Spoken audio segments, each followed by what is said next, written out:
Coronavirus, la pandemia. ¿Cuáles son los síntomas? ¿Cómo se transmite? ¿Qué puedo hacer para protegerme y prevenir la propagación de la enfermedad? Nuevo padecimiento que ha encendido las alarmas de los sistemas de salud. Coronavirus, la pandemia.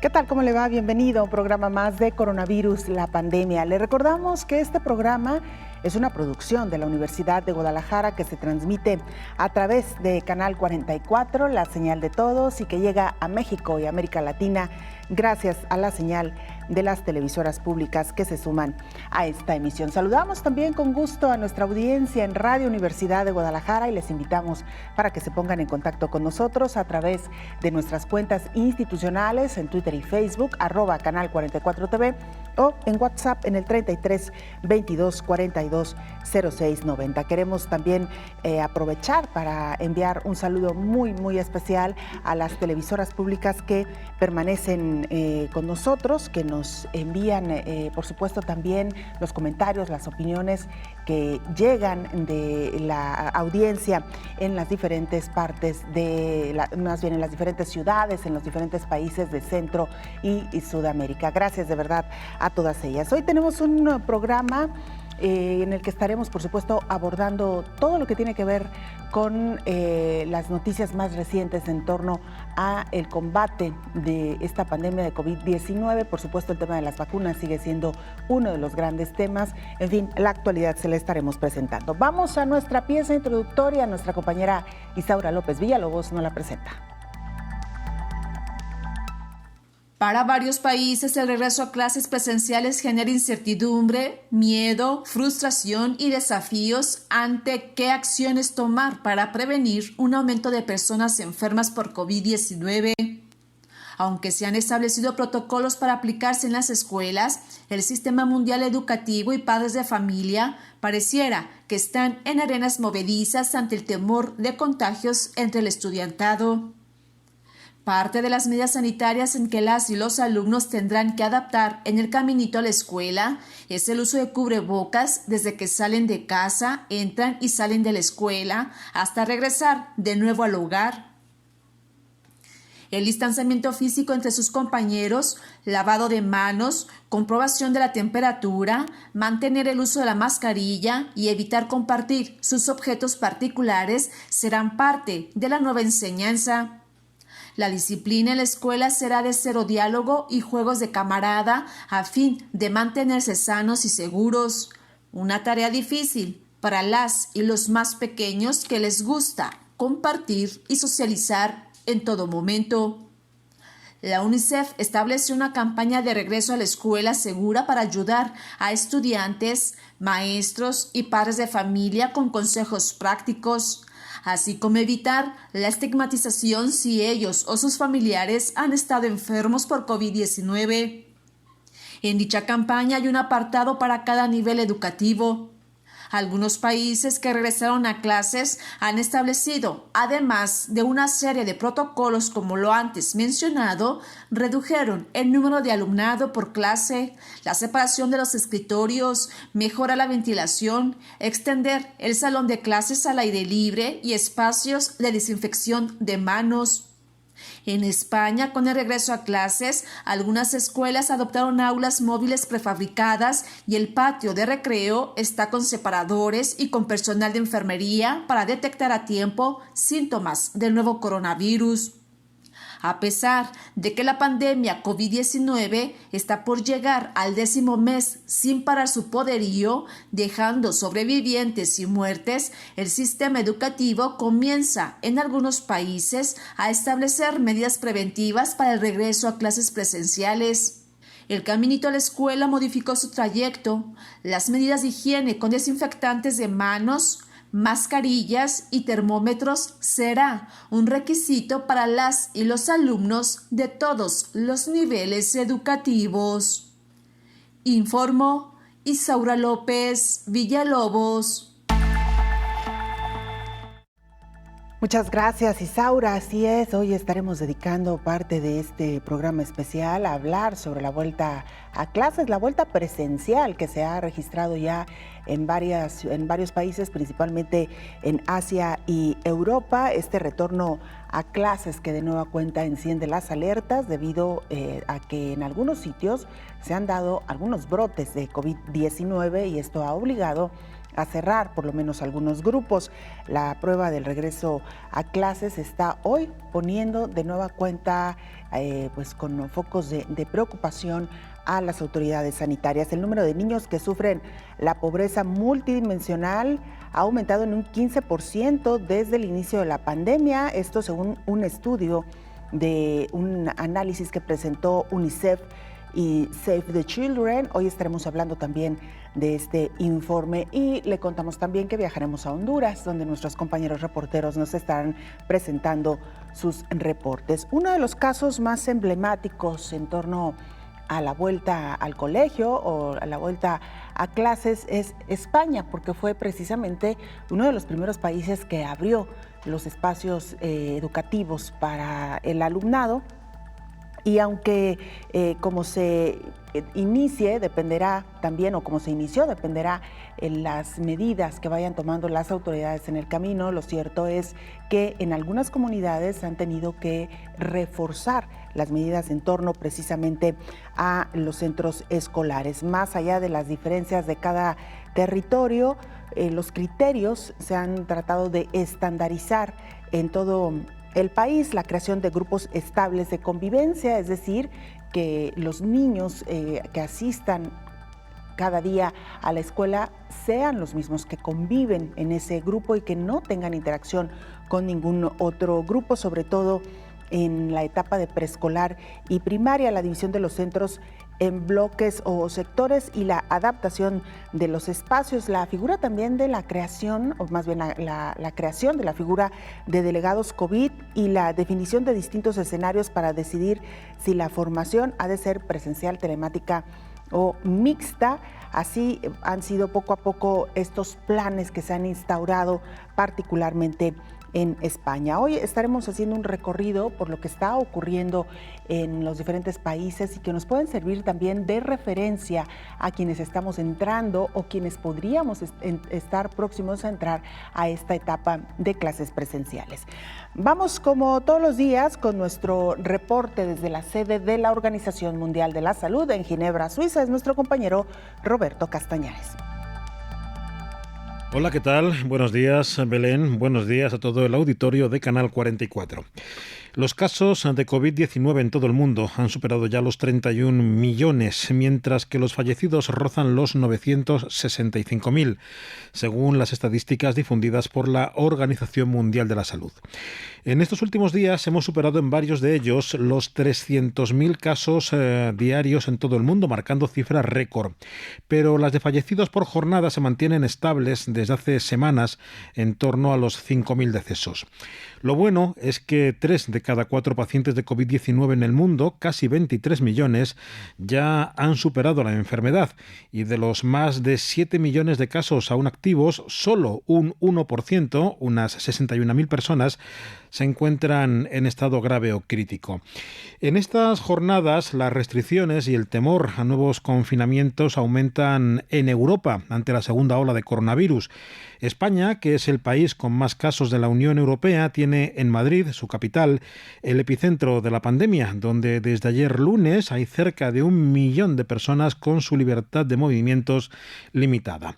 El Reino Unido también ha advertido de que está en un punto crítico con un aumento de casos que pueden llegar a los 50.000 diarios porque se están duplicando en solo 7 días.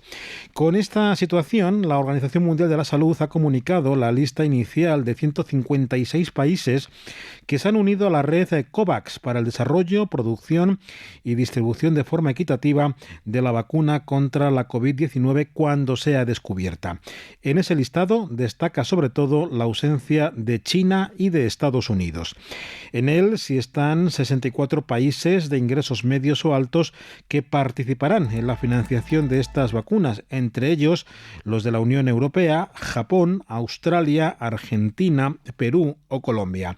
Los otros 92 son de economías más pobres, pero que gracias a esta iniciativa se aseguran la recepción masiva de dosis de la vacuna. Hablamos de naciones como la India, Nicaragua, Honduras, El Salvador, Bolivia o muchas de África. La OMS ha recalcado que los principales objetivos de esta alianza son garantizar que todos los países tengan acceso a una vacuna al mismo tiempo y conseguir antes del final de 2021 unos 2.000 millones de dosis que serían suficientes para vacunar a 1 de cada 7 seres humanos. Reportó desde Europa Roberto Castañares para el programa Coronavirus, la pandemia. Muchas gracias, Roberto, por esta información. Saludamos aquí en el estudio al infectólogo Héctor Raúl Pérez Gómez. Doctor, como siempre, un gusto que nos acompañe. Qué gusto saludarte, Belén. Buen día. Igualmente, doctor. Hoy el tema que nos ocupa tiene que ver con la vuelta a clases presenciales, porque hay que decir que desde que inició esta pandemia se ha tratado de que los niños sigan su proceso educativo desde casa. En algunos sitios donde se ha considerado prudente, se ha regresado al colegio o a las escuelas. Ponía al inicio del programa, doctor, el ejemplo de España, que me parece que ha sido como bastante emblemático de lo que ha ocurrido con la vuelta al colegio y que hemos observado que, aunque ya han regresado presencialmente, lo cierto es que también se han tenido que cerrar algunos centros educativos después de que se detectaron algunos casos, doctor. Sí, efectivamente. No ha habido un cierre generalizado, pero sí de lugares, provincias en donde se ha advertido que el incremento de la transmisión comunitaria podría estar relacionado con el regreso a actividades escolares de manera presencial. Y el caso de Francia también ha sido significativo en ese orden de ideas, pero ahora también Reino Unido lo está considerando y Israel. Israel es el otro país en donde, coincidiendo con el retorno a actividades escolares presenciales, ocurrió un incremento en el número de casos. Se asumió la posibilidad de que hubiera estado relacionado ambos fenómenos y por lo tanto volvieron a cerrar centros educativos presenciales. Así es, doctor. En términos generales, ¿qué es lo que hemos aprendido a lo largo de estos meses de pandemia, doctor, en relación a cómo se comporta el virus entre la población infantil y adolescente, que son los que regresan al colegio de manera, digamos, masiva? Bueno, precisamente ahí hay un punto a favor de las personas muy jóvenes y niños, los adolescentes, por supuesto, que aparentemente transmiten menos la enfermedad que los adultos. Y esto está estudiado, está publicado en algunas revistas de corte internacional. Y por otro lado, hay que recordar también que en los niños y en los jóvenes la enfermedad se comporta de forma leve habitualmente e incluso con mucha frecuencia de manera sintomática. Digamos que estos factores juegan a favor de la posibilidad del regreso a clases de forma presencial, pero por otro lado, sí existe de alguna manera la correlación entre incremento en el número de casos en la población adulta y el regreso a actividades escolares, porque si bien los niños tienen menos carga viral en las vías respiratorias y por eso presentan un cuadro clínico menos severo, sí pueden transmitirlo de cualquier forma a población susceptible, y esa población susceptible pueden ser adultos mayores con quien conviven en casa, a veces pueden ser los abuelos, lo pueden transmitir a personas con diabetes, con hipertensión, con comorbilidades, y esa situación es la que puede contribuir de alguna manera al incremento de casos comunitarios cuando coincide con el retorno a actividades escolares presenciales.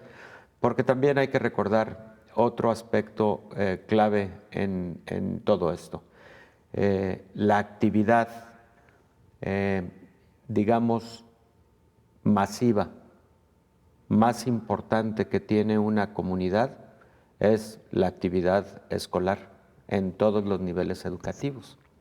Entonces, aun cuando los niños y adolescentes transmiten con menos intensidad, pero recordemos que es una actividad masiva, ¿no? Entonces, creo que ese es uno de los factores que influye en el hallazgo de incremento de casos comunitarios cuando se ha regresado a clases. Bueno, doctor, pues vamos a regresar con más, por supuesto, de este tema. Hablaremos de los protocolos que se han establecido, incluso aquellos que se han tenido que adecuar a cada una de las regiones, de las ciudades, de los países, en fin. Hay mucho que hablar todavía sobre este tema. Claro, ¿si le parece, sí. Doctor? Con gusto, Belén. Vamos a hacer una pausa brevísima, regresamos con más.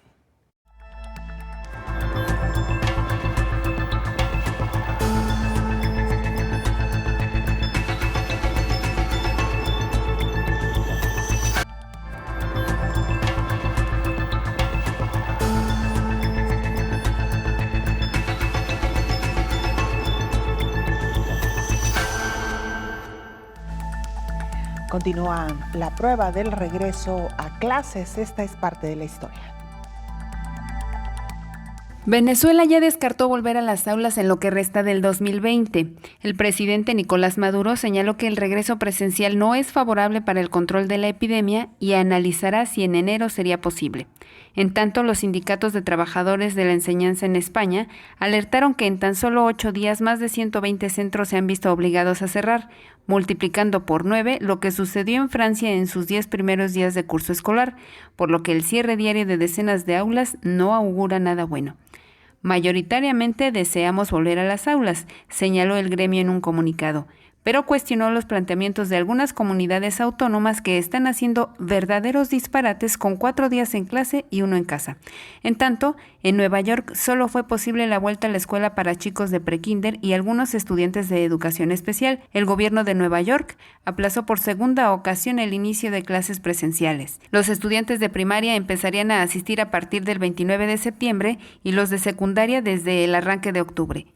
Por otro lado, la Universidad Nacional Autónoma de México arrancó el ciclo escolar a distancia para alrededor de 350,000 estudiantes este lunes. En su mensaje de bienvenida, el rector Enrique Graue explicó que el examen de admisión sí fue presencial por la igualdad de oportunidades, porque de hacerlo en línea se habría favorecido a quienes tuvieran mejores condiciones de conectividad. Aunque no dio una fecha de la actividad presencial, espera que muy pronto, cuando las condiciones sanitarias lo permitan, se puedan incorporar, informó Elizabeth Ortiz. Una tercera parte de los niños en edad escolar de todo el mundo, unos 463 millones, no han tenido acceso a la educación a distancia durante el cierre de las escuelas por esta pandemia de COVID-19.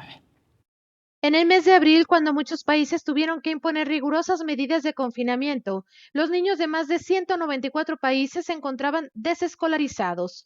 Esto es, aproximadamente el 91% de los estudiantes de todo el mundo. Esto ha ocasionado una disrupción enorme en las vidas, el aprendizaje y el bienestar de los niños a nivel mundial. La UNICEF colabora con los gobiernos y las escuelas para que los niños, especialmente los más marginados, sigan asistiendo a clases y aprendiendo. No se trata simplemente de reabrir las escuelas, sino de reabrir mejores escuelas. A medida que los planteles abren de nuevo sus puertas en algunos países, las estaciones para el lavado de las manos, el distanciamiento físico, el uso de mascarilla y la comprobación de la temperatura se están integrando en la vida escolar. Otro factor importante que se debe tomar en cuenta, dice la UNICEF, es que los niños pueden sentir nervios o reticencia cuando regresan a la escuela, sobre todo si llevan meses estudiando en casa. Se debe reconocer que a los niños les resulta difícil mantener la distancia física con sus amigos y sus maestros en la escuela, por lo que pueden animarlos a pensar en otras formas de establecer vínculos y seguir conectados con ellos. Aunque se observa un lento aumento en el número de niños que vuelven a las aulas, más de 1.000 millones de estudiantes todavía no asisten a ellas debido al cierre de las escuelas. No obstante, más de 105 de un total de 134 países que han cerrado escuelas han anunciado una fecha para reabrirlas. 59 de esos 105 países ya han reabierto los planteles o esperan abrirlos pronto, informó Rocío López Fonseca. Muchas gracias, Rocío, Elizabeth, por estas piezas informativas. Doctor Héctor Raúl Pérez Gómez, que nos ilustran mucho de lo que está ocurriendo hoy por hoy en el mundo, estas de reaperturas desiguales y también, hay que decirlo, el cierre de algunos planteles debido a la vuelta a los colegios. Efectivamente, lo que comentábamos hace un momento son piezas informativas muy valiosas porque muestran cómo se comporta la dinámica de la pandemia ya ante actividades de orden masivo, como son las actividades escolares. Y el otro aspecto que me parece no hemos comentado, Belén, es si existen diferencias en el comportamiento de la transmisión en los diferentes niveles escolares, más que por otra razón, por el hecho de que en los niveles educativos universitarios, por ejemplo, es más fácil la implementación de protocolos. Claro. Evidentemente, la instrucción respecto de las medidas de prevención personal, la distancia entre personas, etcétera, se asume puede ser seguida con mayor puntualidad en los niveles de educación media, de educación superior. En educación básica esto puede ser un poco más difícil. Los niños son inquietos, a los niños les gusta convivir mucho más cercanamente y bueno, pues es parte de la naturaleza del niño, ¿no? Entonces, también es posible que los protocolos deban ser distintos de acuerdo a los diferentes niveles educativos de que se trata cuando llegue el momento de la reapertura de forma presencial. Pero sí, lo más importante es que las autoridades logren identificar muy bien el momento ideal, porque si lo hacen anticipadamente se corren mucho los riesgos que ha corrido España, Francia, Israel, Gran Bretaña, etcétera. Y eso creo que no es lo que queremos, no lo quiere nadie. Dar el paso firme, con mucha seguridad, evitando la transmisión de la enfermedad, pero también con ello generando certidumbre respecto del seguimiento de las actividades como tal escolares, porque de suyo ya ha sido muy truncado la evolución de todo el ciclo escolar o los casi dos ciclos escolares que ya han transcurrido a lo largo del año, y eso pues no conviene estarlo fraccionando por esos momentos de incertidumbre que se viven y que obligan luego a cerrar de nueva cuenta de forma presencial. Claro. Ahora, doctor, en esta etapa de reapertura de colegios, también se ha quedado al descubierto de nueva cuenta los recursos con los que compiten los diferentes países, ¿no? Cierto. Hablamos, por ejemplo, en el caso de Europa y particularmente Alemania, que hasta ahora ha tenido pocos casos de brotes en las escuelas, porque hay que decirlo, ellos ya regresaron también a las clases presenciales, pero en la mayoría de los colegios se les están otorgando kits de pruebas a los alumnos y a los profesores. Cada cierto tiempo se está haciendo pruebas colectivas en los colegios, y esto de alguna manera también detecta de manera temprana algún caso que hay que aislar. No todos los países tienen recursos suficientes para estar aplicando este tipo de pruebas en los colegios, doctor. Por supuesto, y ese punto me parece fundamental. También me parece fundamental el que tú misma señalabas hace un momento respecto de que 1/3 de la población escolar mundial no ha tenido acceso a sus actividades escolares por la falta de tecnología de la información, le hace computadora, acceso a internet, o a otras vías remotas de transmisión de la información, de la educación. Y eso pues se pone de manifiesto la inequidad que existe a nivel mundial respecto de el acceso a las tecnologías de la información. Algo en lo que se debe trabajar intensamente en todo el mundo, porque incluso al interior de cada país existen esas diferencias.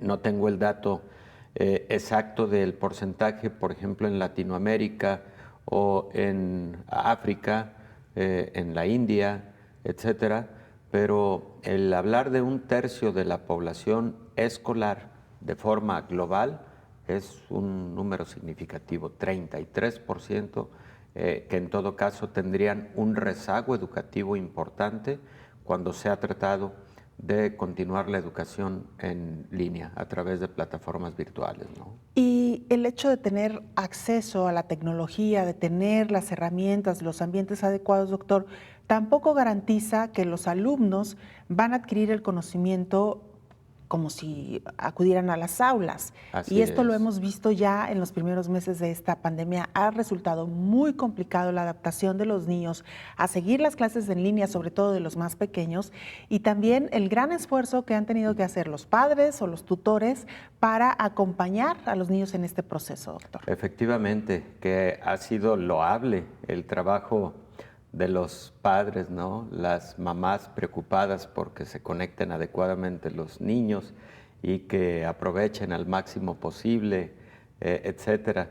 Profesores que con ese alto sentido de vocación le dedican incluso más tiempo del que tradicionalmente dedicaban, pues para ayudar a los pequeños a que se nivelen o a que empiecen a dominar esas tecnologías de la información y la comunicación fundamentales en estos momentos. Yo creo que bien vale la pena decirlo en un afán de reconocimiento a esas tareas que han venido realizando profesores y padres de familia al respaldo de los pequeños en todo este tiempo que han tenido que implementar estas medidas para mantenerse al día con su educación, pero también, Belén, lo hemos comentado aquí en esta mesa en otros momentos, la educación es integral y no solamente son conocimientos científicos y académicos, también es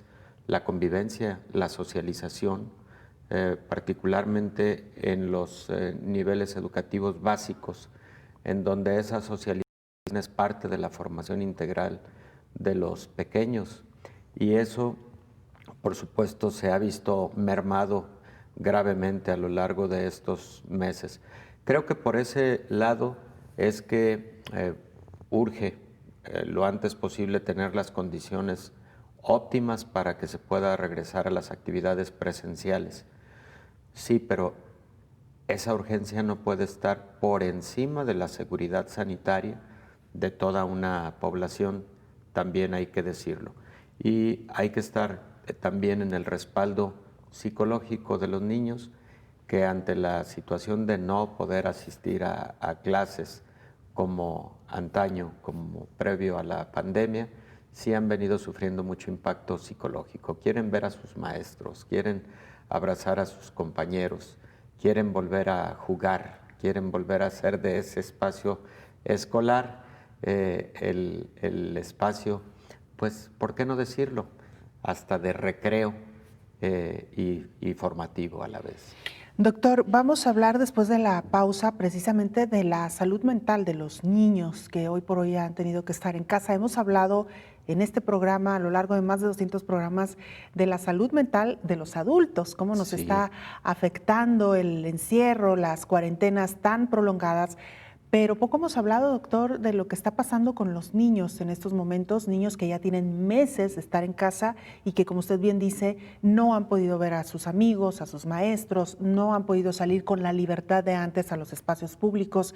En fin, todos estos cambios que para ellos también han implicado pues, alteraciones en su cotidianidad, en su vida habitual. Con esto, doctor, claro, regresamos después de la pausa, usted no se vaya.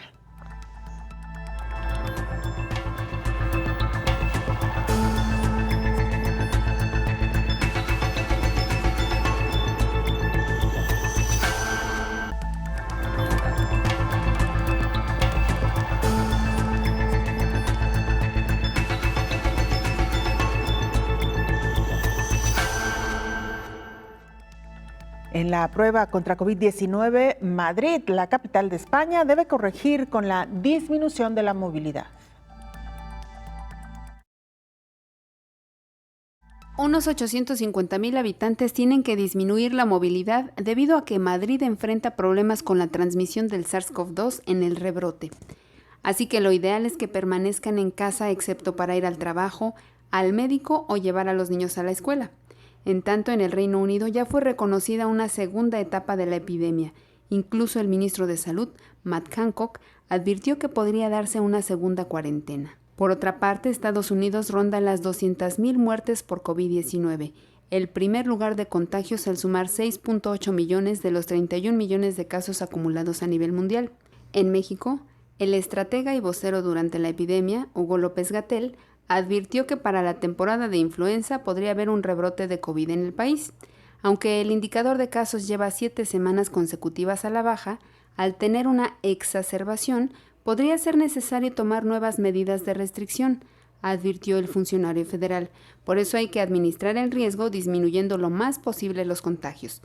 Este fin de semana el funcionario mostró los rebrotes en Europa, donde hay un repunte, pero afortunadamente la letalidad es sustancialmente menor a la que se presentaron en los primeros meses de la epidemia. Ahora la expectativa es que también durante octubre y hasta marzo o abril, México tenga persistencia o reemergencia de COVID-19, informó Elizabeth Ortiz. Así es, este martes el primer ministro del Reino Unido, Boris Johnson, ha anunciado nuevas medidas de restricción para la población, entre ellas un toque de queda para bares y restaurantes y el retorno al teletrabajo. Hay que recordar que muchos de los británicos habían regresado ya a sus centros laborales. En esta nueva ola que se ha producido en Reino Unido, tendrán que regresar a trabajar en casa tras elevarse el nivel de alerta nacional por los contagios de coronavirus. Lo decíamos también ya, el cierre de algunos espacios escolares que se han incluido dentro de estas medidas de restricción. En otros países, escuchábamos el caso de España, particularmente de Madrid, que ha registrado un incremento en el número de casos. Se está restringiendo la movilidad entre algunas comunidades, una comunidad y otra, para evitar precisamente que los contagios se sigan diseminando a lo largo del territorio español.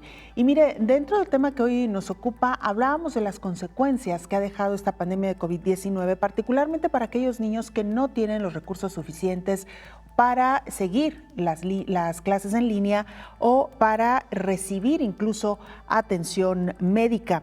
Estamos hablando de necesidades tan básicas como la educación, la salud, la vivienda, la nutrición, el saneamiento o incluso el acceso al agua. Esto estas carencias han aumentado durante la pandemia, según lo revela un nuevo análisis de UNICEF. La pandemia de COVID-19 ha provocado que 150 millones de niños más vivan ahora en la denominada pobreza multidimensional, que examina no solo los ingresos familiares, sino el acceso a educación, salud, nutrición, vivienda y agua. Un estudio de UNICEF y Save the Children estima que en el mundo hay más de 1.200 millones de niños pobres, un 15% más que antes de la pandemia. Al menos un 45% de los niños en los 70 países analizados se vieron gravemente privados de alguna necesidad, aunque el análisis ya muestra una situación nefasta. UNICEF advierte que probablemente empeorará en los próximos meses. Lo que más preocupa al organismo internacional es que se está más cerca de volver a empezar a como se estuvo al inicio de la pandemia. Las organizaciones reclaman medidas de protección social, fiscales, políticas, inversión en el empleo y un regreso escolar seguro para los niños y para los docentes. En cuanto a las escuelas, dice el organismo, solo deben mantenerse cerradas como último recurso y en áreas con una transmisión comunitaria intensa de la COVID-19, informó Rocío López Fonseca. Gracias, Rocío. Doctor Héctor Raúl Pérez Gómez, pues de nueva cuenta estas desigualdades que se han evidenciado de una manera mucho más cruda, durante la pandemia. Y antes de irnos a la pausa, doctor, hablábamos también de las consecuencias que esta pandemia ha dejado en la salud emocional de los menores. Hemos hablado y nos hemos enfocado mucho en la salud emocional de los adultos, de los adolescentes incluso, pero ¿qué pasa con los niños, donde ya se están registrando casos importantes de estrés, doctor? Por supuesto. De hecho, Belén, hay algunos estudios publicados, algunos de ellos incluso en población infantil de Wuhan, la ciudad, primer epicentro de la enfermedad, en donde a 22 días de confinamiento generalizado, hasta el 30% de los niños presentaron signos y síntomas de ansiedad y depresión en diferente grado. Hasta el 10% de quienes tuvieron manifestaciones de ansiedad, de estrés o de depresión, tuvieron síntomas o manifestaciones psicosomáticas. Y esas manifestaciones psicosomáticas incluyeron trastornos gastrointestinales, incluyeron dolor de cabeza en algunos pequeños, y por supuesto la sensación de opresión en algunos momentos, lo cual afectó directamente su estado de salud. Hay otros estudios en países europeos que básicamente señalan hallazgos similares en porcentajes también muy parecidos. No conozco todavía de algunos estudios que pudieran haberse llevado a cabo en Latinoamérica, pero creo que valdría la pena explorarlo. Pues en los adultos el impacto ha sido publicado en diferentes revistas. Hasta el 30% de los adultos han tenido también ansiedad, depresión con motivo del confinamiento, pero en la población adulta hay un aspecto distintivo que no se vio con la misma intensidad en la población infantil que ha sido afectada psicológicamente por la pandemia y que haya aparecido en las publicaciones a las que hago referencia, y es el temor por el padecimiento de la enfermedad.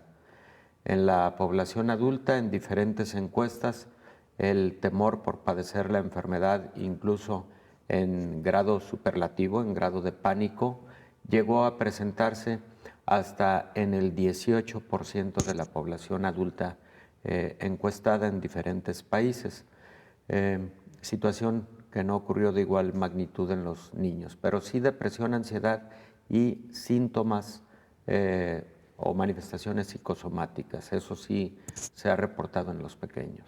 Claro, doctor, y sobre todo el llamado de atención a los padres para estar atentos y alertas ante estas manifestaciones y poderlas atender también a tiempo, doctor, porque usted lo ha dicho claramente, padecimientos particularmente intestinales, que es donde se suele somatizar el estrés, problemas, comentábamos, doctor, en algún momento de estreñimiento en los pequeños también, pero también trastornos del sueño, que es donde también se ha podido identificar esta ansiedad, doctor.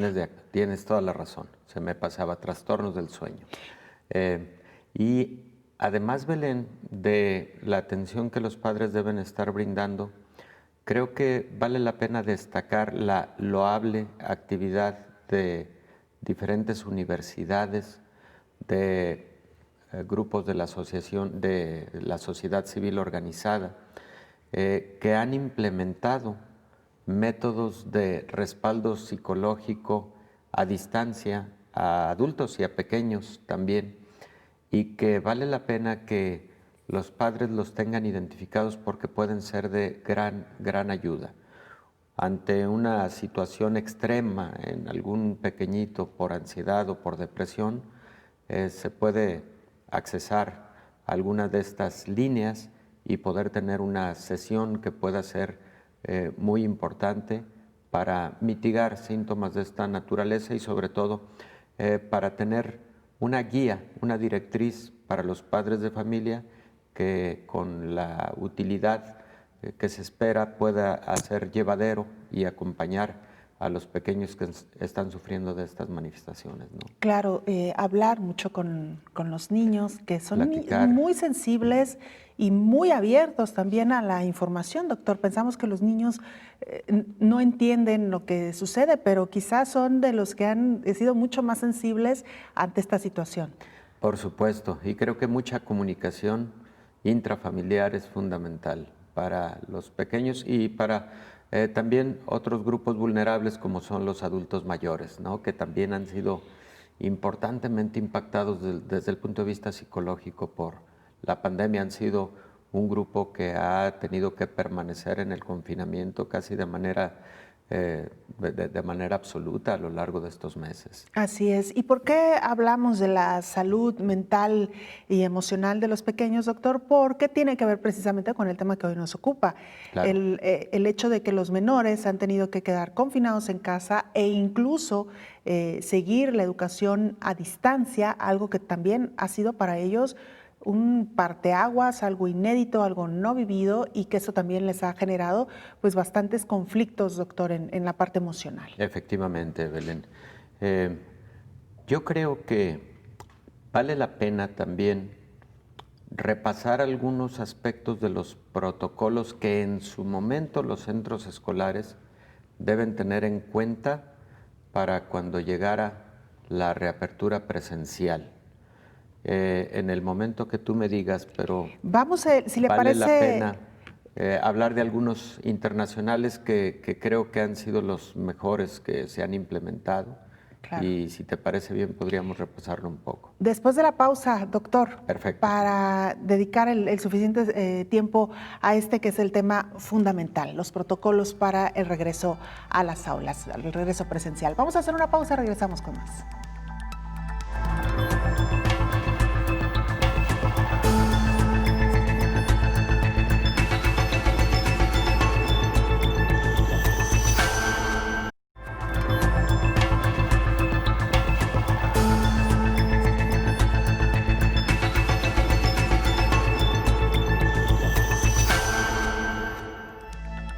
Antes de continuar con el tema que hoy nos ocupa, vamos a Honduras. Nuestra compañera Naomi Mesa, reportera de STV Telebásica, nos presenta su informe. Un saludo para ti, Belén, y para toda la audiencia de Canal 44 desde Honduras. Con el argumento que la pandemia provocada por el COVID-19 ya va de salida, el gobierno de Honduras les ha comunicado a los médicos que contrató por la emergencia que sus contratos ya no serán renovados. Se les dijo que a partir de este 21 de septiembre su contrato temporal finalizaba y no se les renovaría debido a que las autoridades aseguran que no existe ya la necesidad institucional de requerir sus servicios, debido a la disminución de la cantidad de pacientes con sospechas o confirmados de COVID-19 que requieren atención médica, determinado mediante dictamen técnico emitido por la Dirección Médica Nacional del Instituto Hondureño de Seguridad Social. Sin embargo, médicos afirman que las cifras están aumentando nuevamente y se espera un rebrote que se tiene previsto para mediados de octubre, por lo que es necesario mantener a todo el personal médico necesario listo para cuando esto suceda. El transporte público, que reanudó sus labores la semana pasada con un 20% de sus unidades, este lunes 21 de septiembre se prepara para sus labores ya con el 100% de sus unidades, para atender a la población. Con el fin de beneficiar la reapertura económica en el país, esta semana también se inicia la circulación segmentada con el cambio a 2 dígitos por día. El país continúa en fase 1 de reapertura económica, pero se espera reabrir gradualmente el total de la economía, siempre recordando a la población que deben seguir las medidas de bioseguridad y no bajar la guardia ante la pandemia que sigue presente en nuestro país, ya que hasta la fecha se reporta que se han sobrepasado los 71.600 casos positivos. Los recuperados son más de 22.000 personas, lamentando la pérdida de más de 2.100 compatriotas. De igual manera, el toque de queda sigue activo hasta el 4 de octubre. La aprobación de la nueva ley electoral se retomará esta semana con la discusión de los artículos transitorios del dictamen como parte de los acercamientos sostenidos en los últimos días por las fuerzas políticas del país. Este lunes se tenía previsto una reunión entre los líderes de las bancadas de Libertad y Refundación Libre, Partido Nacional y Partido Liberal para ultimar detalles. El Censo Nacional Electoral Provisional debe estar concluido el 30 de noviembre de 2020 y ser entregado por el CNE en formato electrónico. Sin embargo, para garantizar el derecho universal de la ciudadanía a ejercer el sufragio en las elecciones primarias de 2021, el CNE aprobará un mecanismo para que los ciudadanos que no aparezcan en los listados definitivos del censo puedan votar verificando su huella dactilar electrónicamente y registrándose en un listado especial, según se consigna en los artículos transitorios del proyecto de ley. Nuevamente les recordamos a los hondureños y a los países afectados que por su seguridad y la de nuestras familias sigan las medidas de bioseguridad y que lo mejor es quedarse en casa. Para Coronavirus la Pandemia informó Naomi Mesa de STVE Telebásica. Muchas gracias, Naomi, por este reporte. Regresamos a la charla con el infectólogo Héctor Raúl Pérez Gómez. Doctor, ¿qué dicen los protocolos a nivel internacional y cuáles se han adaptado en las distintas regiones? Bueno, Belén, se han publicado varios protocolos. Uno de los protocolos que a mí me ha llamado la atención, particularmente por lo completo que identifico de las medidas sugeridas para el retorno a actividades presenciales en las escuelas, es el que publican los Centros para Control de Enfermedades y Prevención de Atlanta en los Estados Unidos. Ellos sugieren, número uno, establecer dentro de las actividades curriculares toda una instrucción para los alumnos, para los padres de familia y para los docentes con relación a COVID-19. Es decir, que conozcamos la enfermedad con detalle, sus formas de transmisión, sus formas de prevención, etc. A partir de ahí. Número dos, con esta información se puede asegurar que los padres de familia identifican con claridad algún síntoma que puede presentar el pequeño o el adolescente con propósitos de que no acuda a actividades escolares si se presenta alguna manifestación de esta naturaleza, sabiendo de antemano que un porcentaje de estos niños y jóvenes pueden ser asintomáticos.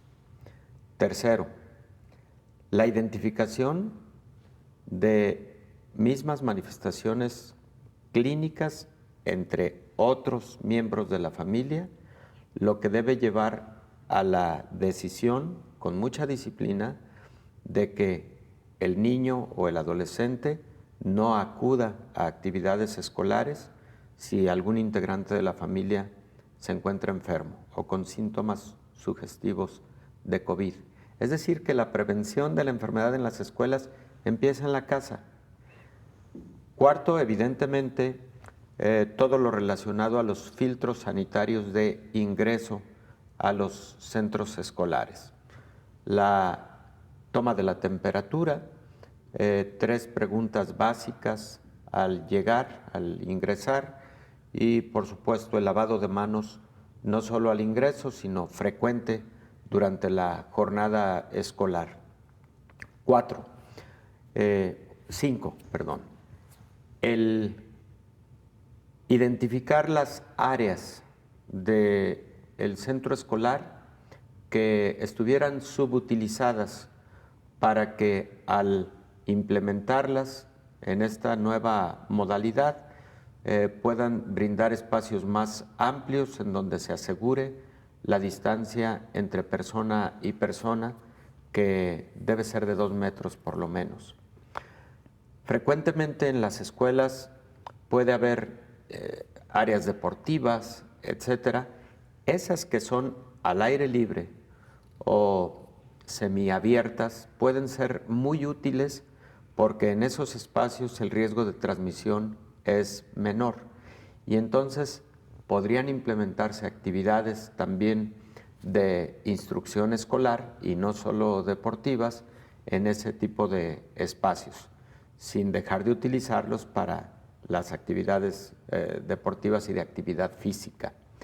Otro de los aspectos es lo que llaman los Centros para Control de Enfermedades como la estrategia de división por cohortes. ¿Qué significa esto?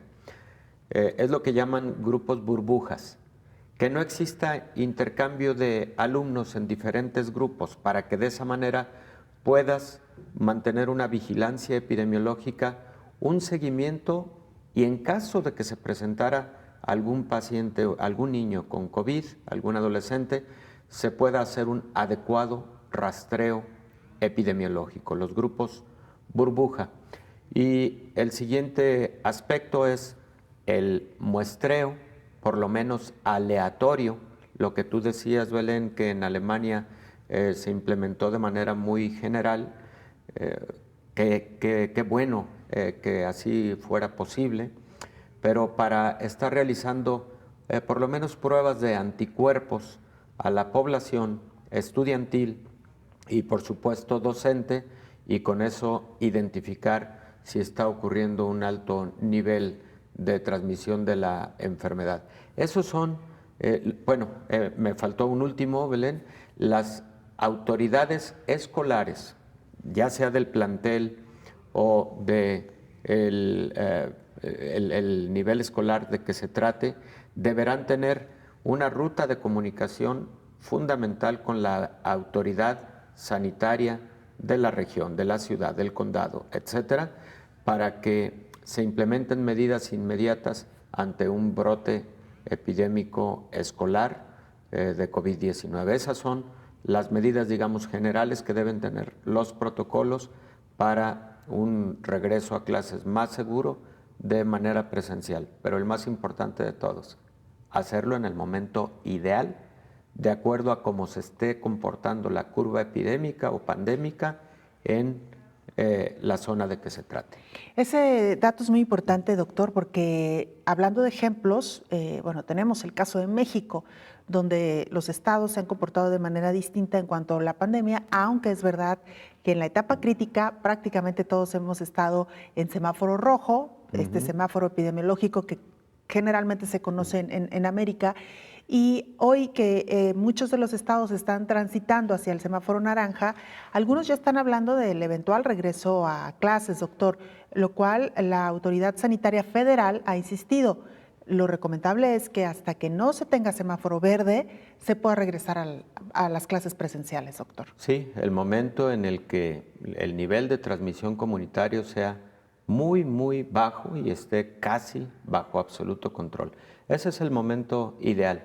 Porque, por supuesto, la actividad escolar es una actividad humana de primer orden, totalmente de acuerdo, pero no deja de ser una actividad de masa, no deja de ser una actividad a la que acuden miles y miles de estudiantes. Ya lo decíamos, el número de jóvenes que acude a aulas de manera presencial en condiciones normales, digamos fuera de pandemia, constituyen aproximadamente el 23% de la población. Así es, un número... Es un número muy importante. Y que reactivan, valga la expresión, otras actividades, doctor, por ejemplo, el tránsito.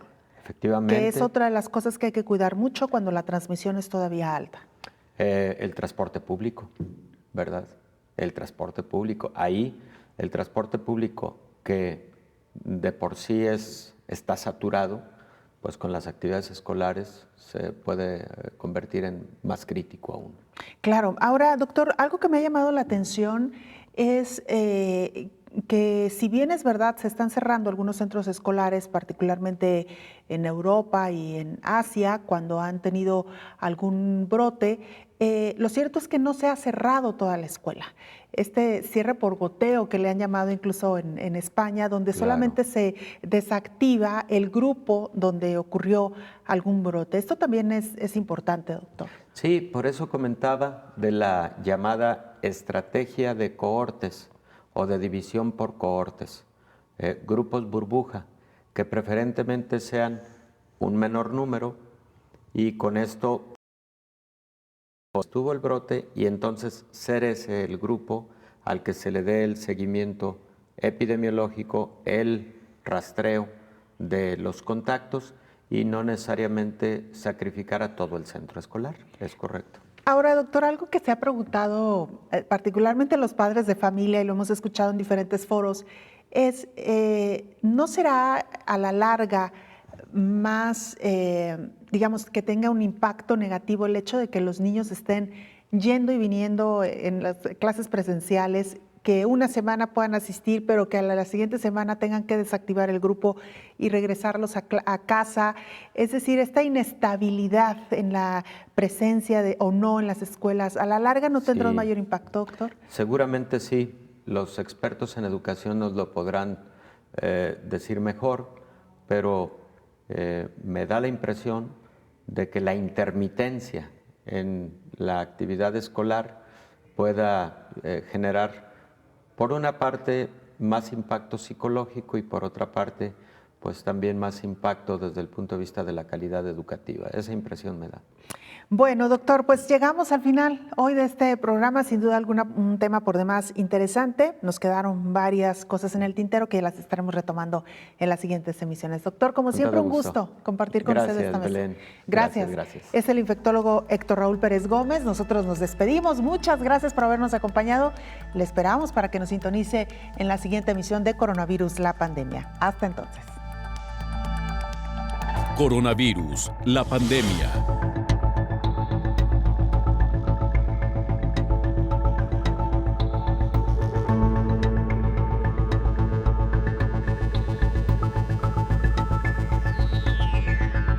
Coronavirus, la pandemia.